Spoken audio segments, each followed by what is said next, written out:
नेपाल सरकार स्वास्थ्य तथा जनसङ्ख्या मन्त्रालयको कोभिड-19 सम्बन्धी नियमित प्रेस ब्रिफिङमा स्वागत छ। म प्राध्यापक डाक्टर जागेश्वर गौतम। हामी हरेक दिन जस्तै आज पनि नेपालमा कोभिड-19 को राष्ट्रिय अद्यावधिक विवरण नेशनल अपडेटका साथ उपस्थित भएका छौँ। हामीलाई साङ्केतिक भाषामा सागर सुवेदीले साथ दिइरहनु भएको छ। आज पनि म केही अपिल गर्न चाहन्छु। सरकारी सामुदायिक तथा निजी अफिसहरूमा बैठक, गोष्ठी, सेमिनार तथा अन्य जमघट तुरुन्त बन्द गर्न नमिल्ने भए भर्चुअली गर्न स्वास्थ्य तथा जनसङ्ख्या मन्त्रालय हार्दिक अपिल गर्दछ। भारतीय सीमा क्षेत्रका जिल्लाहरूमा कोरोना सङ्क्रमण उच्च रहेकोले प्रदेश सरकार, स्थानीय पालिकाहरू, गैर सरकारी संस्था, राजनीतिक नेता तथा कार्यकर्ता, शिक्षक, विद्यार्थी तथा अन्य पेसा व्यवसायका व्यक्तिहरूलाई सावधानी अपनाउने वातावरण बनाउन अनुरोध गर्दछु। स्वाब सङ्कलन गरिसकेपछि रिपोर्ट नआउन्जेलसम्म अनिवार्य रूपमा क्वारेन्टिनमा बस्नु हुन अनुरोध छ। काठमाडौँ उपत्यका लगायत घना बस्ती भएका क्षेत्रहरूमा कोरोना सङ्क्रमणमा वृद्धि भइरहेकोले अस्पतालका बेड, उपकरणहरू, स्वास्थ्य कर्मीहरूको अभाव हुने भएकोले जनस्वास्थ्यका मापदण्ड जस्तै अत्यावश्यक नपरी घरबाट ननिस्कने, 2 मिटरको दूरी कायम राख्ने, अनिवार्य रूपमा मास्क लगाउने र साबुन पानीले हात धुने, सम्भव नभएमा सेनिटाइजर प्रयोग गर्नुहुन स्वास्थ्य तथा जनसङ्ख्या मन्त्रालय अपिल गर्दछ। अस्पतालहरूले कर्मचारीलाई सिफ्टमा काम गर्ने व्यवस्था मिलाउन र चिकित्सक, नर्स तथा अन्य स्वास्थ्य कर्मीहरूलाई अनिवार्य जनस्वास्थ्यका मापदण्डहरू अवलम्बन गराउन र यसको लगबुक राख्न सबै अस्पताल स्वास्थ्य संस्थाहरूलाई यो सूचना जारी गरिएको छ। कोभिड-19 को कुनै पनि उपचार पत्ता लागेको छैन। औषधि, अक्सिजन, भेन्टिलेटरले सहयोग मात्र गर्ने हो। रोगको उपचार नहुने भएकोले रोग लाग्न नदिनु नै उत्तम उपाय हो। सङ्क्रमण बढ्दै गएमा हाम्रा अस्पतालले र स्वास्थ्य कर्मीहरूले धान्न नसक्ने अवस्था आउन सक्छ र अकालमा ज्यान जान सक्छ। यसकारण रोग लाग्न नदिन बेलैमा होसियार हौँ, बुद्धि पुर्याउँ।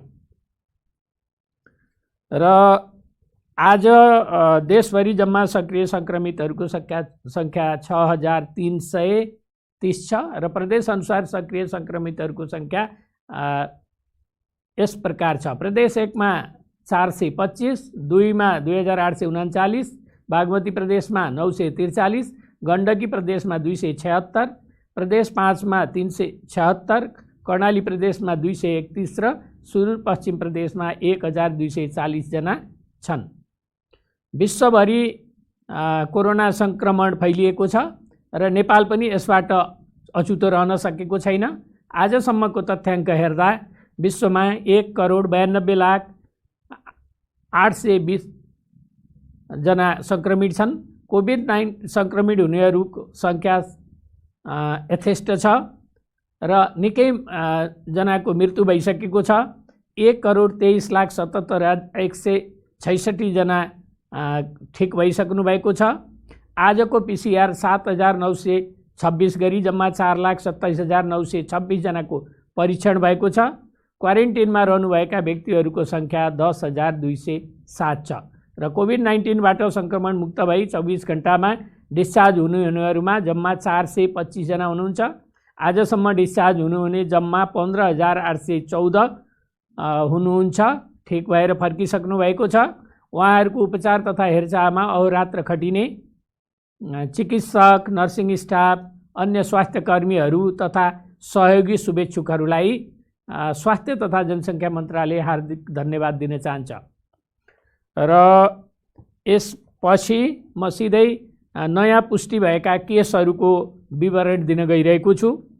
बिपी कोइराला स्वास्थ्य विज्ञान प्रतिष्ठान धरानमा झापाका 1 जना र सुनसरीका 1 जना, कोशी अस्पताल प्रयोगशाला विराटनगरमा मोरङका 29 जना, प्रादेशिक जनस्वास्थ्य प्रयोगशाला विराटनगरमा मोरङका 35 जना र झापाका 1 जना, गजेन्द्र नारायण सिंह अस्पताल राजविराज प्रयोगशालामा 70 का 19 जना, प्रादेशिक जनस्वास्थ्य प्रयोगशाला जनकपुर धाममा धनुषाका 10 जना र सर्लाहीका 3 जना, नारायणी अस्पताल वीरगञ्जमा बाराका 4 जना, पर्साका 134 जना र रौतहटका 4 जना, राष्ट्रिय जनस्वास्थ्य प्रयोगशाला टेकुमा सिन्धुपाल्चोकका 1 जना, ललितपुरका 3 जना, काठमाडौँका 14 जना, नुवाकोटका 8 जना, सर्लाहीका 6 जना छन्। र यसै गरी शुक्रराय ट्रपिकल तथा सरुवा रोग अस्पताल टेकुमा भक्तपुरका 2 जना, बाराका 2 जना, कैलालीका 2 जना, काठमाडौँका 39 जना, सर्लाहीका 2 जना, ललितपुरका 3 जना, पर्साका 2 जना, रौतहटका 1 जना र तनहुँका 2 जना हुनुहुन्छ। किटजन्य रोग अनुसन्धान तथा तालिम केन्द्र हेटौडामा बाराका 2 जना, पाटन अस्पताल ललितपुर प्रयोगशालामा काठमाडौँका 5 जना, धनुषाका 1 जना, भक्तपुरका 1 जना, ललितपुरका 2 जना र कास्कीका 1 जना, वीर अस्पताल प्रयोगशाला काठमाडौँमा बाँकेका 1 जना, काठमाडौँका 4 जना, बाराका 1 जना र बर्दियाका 1 जना हुनुहुन्छ। त्रिभुवन विश्वविद्यालय शिक्षण अस्पताल महाराजगञ्ज प्रयोगशालामा काठमाडौँका 1 जना, नेपाल प्रहरी अस्पताल प्रयोगशालामा काठमाडौँका 7 जना, स्टार अस्पताल प्रयोगशाला सानेपामा काठमाडौँका 11 जना, ललितपुरका 1 जना, पर्साका 1 जना र सर्लाहीका 1 जना, विद ल्याब काठमाडौँमा ललितपुरका 1 जना र काठमाडौँका 2 जना, ह्याम्स अस्पताल प्रयोगशालामा काठमाडौँका 4 जना, नेपाल कोरिया मैत्री अस्पताल प्रयोगशालामा भक्तपुरका 1 जना, काठमाडौँका 1 जना, स्याङ्जाका 1 जना र पर्साका 1 जना हुनुहुन्छ।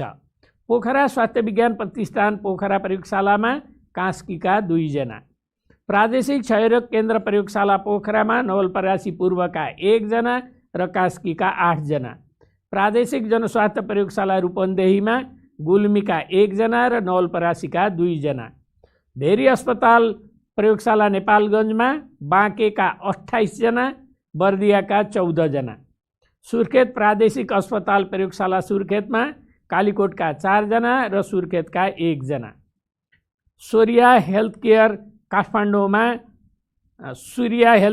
काठमाडौँमा 4 जना, सेती प्रादेशिक अस्पताल प्रयोगशाला धनगढीमा अछामका 1 जना, कैलालीका 17 जना र कञ्चनपुरका 1 जना गरी जम्मा 464 जना। र क्वारेन्टाइनमा रहनेहरूको सङ्ख्या जम्मा 10,207 छ र हालसम्म डिस्चार्ज भएर जानेहरूको सङ्ख्या 15,814 छ र जिल्लागत रूपमा 500 भन्दा बढी उपचारमा सङ्क्रमितहरू रहेको जिल्ला 4 वटा छन्, पर्सा, रौतहट, महोत्तरी र काठमाडौँ, र सङ्क्रमितहरू शून्य रहेका जिल्ला 6 वटा छन्, खोटाङ, धनकुटा, सङ्खुवासभा, मनाङ, मुस्ताङ र रुकुम पश्चिम। र आज स्वास्थ्य तथा जनसङ्ख्या मन्त्रालयले उपचारको क्रममा गरेका केही फ्याक्ट्सहरू मैले बताउन गइरहेको छु। 2076 साल माघ 9 गतेका दिन कोभिड-19 को पहिलो सङ्क्रमित भेटिएको थियो। 2077 साल साउन 23 गतेसम्म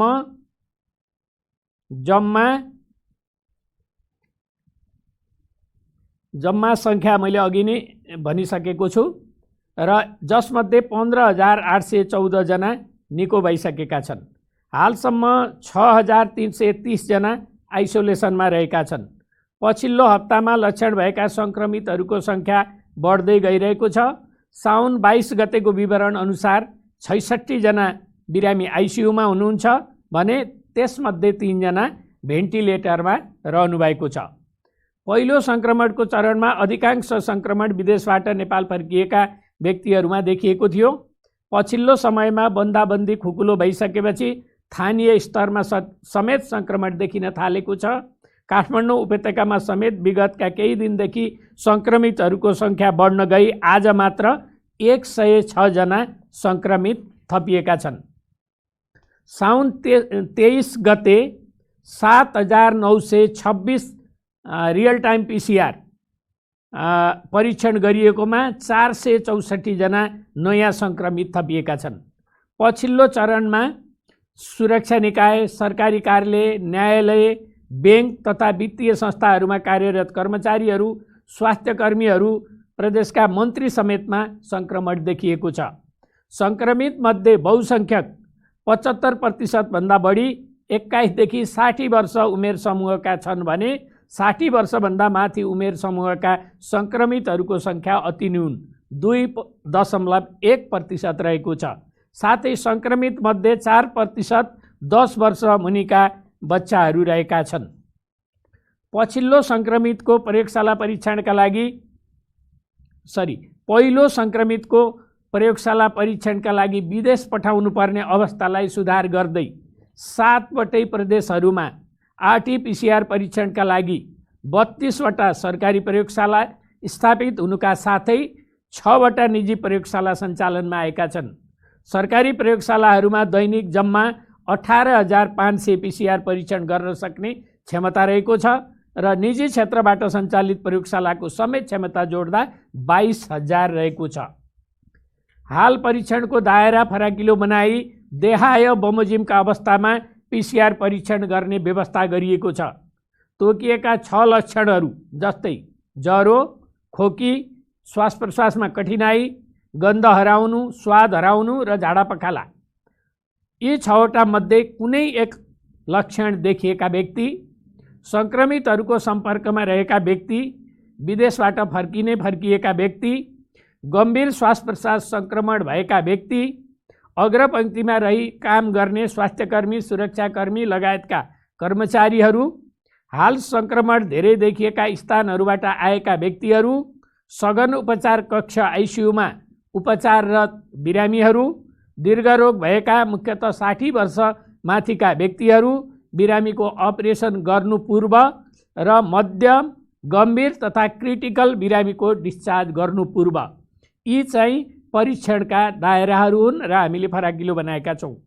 हालसम्म कोभिड सङ्क्रमितहरूमध्ये 70 जनाको मृत्यु पुष्टि भइसकेको छ। कुल सङ्क्रमितहरूमध्ये यो लगभग 0.3% हो, जुन अरू कतिपय देशहरूको भन्दा कम हो, तर विगतका केही दिनदेखि मृत्युदर बढ्ने क्रममा छ। कोभिड-19 को रोकथाम तथा नियन्त्रणका लागि स्वास्थ्य तथा जनसङ्ख्या मन्त्रालयबाट प्रतिकार्य योजना, निर्देशिका, प्रोटोकल र मापदण्डहरू गरी 41वटा दस्तावेजहरू बनाई एकद्वार प्रणालीबाट सार्वजनिकरण गरिएको छ। जनस्वास्थ्य मापदण्ड जारी गरी लागू गरिएको छ, जसमा सूत्रको रूपमा एसएमएसलाई अत्यावश्यक बनाइएको छ। एसएमएस भन्नाले सोशल डिस्टेन्सिङ, 2 मिटर भौतिक दूरी कायम गर्ने, मास्कको प्रयोग गर्ने र सेनिटाइजिङ, समय समयमा हात सफा गर्ने, सम्भव नभएमा सेनिटाइजर प्रयोग गर्ने। Toll free hotline phone, web portal, radio, television, सामाजिक सञ्जाल तथा पत्रपत्रिका अतिरिक्त स्वास्थ्य तथा जनसङ्ख्या मन्त्रालयको दैनिक प्रेस ब्रिफिङबाट व्यापक स्वास्थ्य जनचेतना तथा जोखिमको सूचना सम्प्रेषण र सञ्चार गरिँदै आएको छ। सङ्क्रमितहरूसँग सम्पर्कमा रहेका व्यक्तिहरूको खोज पडताल गरी प्रयोगशाला परीक्षणमा ल्याउने कार्यका लागि हरेक गाउँपालिकामा 1, नगरपालिकामा 2, महानगरपालिकामा 3 र महानगरपालिकामा 5 गरी प्रत्येक टिममा 3 जना स्वास्थ्यकर्मी रहने गरी देशभरि 1075 टिम गठन गरी परिचालन गरिएको छ। कोभिड-19 का लागि अस्पतालहरूलाई तयारी अवस्थामा राख्न आवश्यक पूर्वाधार, स्वास्थ्य सामग्री, मानवीय तथा वित्तीय स्रोतको व्यवस्था गरिएको छ। देशभरि करिब 2600 आइसियु बेड र 900 भेन्टिलेटर रहेका छन्। तीमध्ये कोभिड-19 उपचारको लागि 250 आइसियु बेड र भेन्टिलेटर थपिएको छ भने थप 240 आइसियु बेड थप्नका लागि प्रक्रिया अगाडि बढाइएको छ। हब अस्पताल, शिक्षण संस्था तथा प्रतिष्ठान अन्तर्गत सञ्चालित अस्पताल गरी कुल 36वटा अस्पतालहरू र 115 कोभिड क्लिनिक तोकी सञ्चालन गरिएको छ। अस्पतालका बेडहरूको सङ्ख्यालाई गम्भीर लक्षण भएका बिरामीहरूको लागि सुरक्षित गर्न, लक्षण नभएका र अन्य कुनै स्वास्थ्य समस्या नभएका 60 वर्ष मुनिका सङ्क्रमितहरूलाई स्थानीय स्वास्थ्यकर्मीको निगरानीमा घरमै आइसोलेसनमा बस्न सक्ने व्यवस्था गरिएको छ।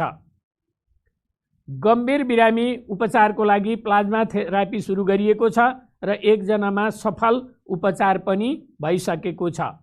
घर, आइसोलेसन केन्द्र तथा सरकारी र तोकिएका अस्पतालहरूमा उपचार व्यवस्थापनका लागि खर्चको मापदण्ड तयार गरिएको छ, जस अनुसार घरमा आइसोलेसनमा रहेकालाई रु 200 स्वास्थ्यकर्मीको लागि, आइसोलेसन केन्द्रमा रु 2000, अस्पतालमा मध्यम केसको उपचारको लागि 3500 र मध्यम जटिल केसका लागि रु 7000 र आइसियुमा उपचार गर्नुपर्ने व्यक्तिको लागि रु 15000 प्रति व्यक्ति प्रतिदिन तोकिएको छ र तोकिएका निजी क्षेत्रका प्रयोगशालाबाट PCR परीक्षण गर्नका लागि रु 5500 तोकिएको छ। अस्पताल बाहेक आइसोलेसन केन्द्रहरूमा थप 7000 बेडहरूको व्यवस्था गर्न सातै प्रदेशलाई 2 महिना अगाडि नै रु 38 करोड रकम निकासा गरिएको छ। प्रदेश नम्बर 2 र प्रदेश नम्बर 5 लाई 7-7 करोड, सुदूरपश्चिम र कर्णाली प्रदेशलाई 6-6 करोड र बागमती, गण्डकी र प्रदेश 1 लाई 4-4 करोड प्रदेशगत वितरण गरिएको छ।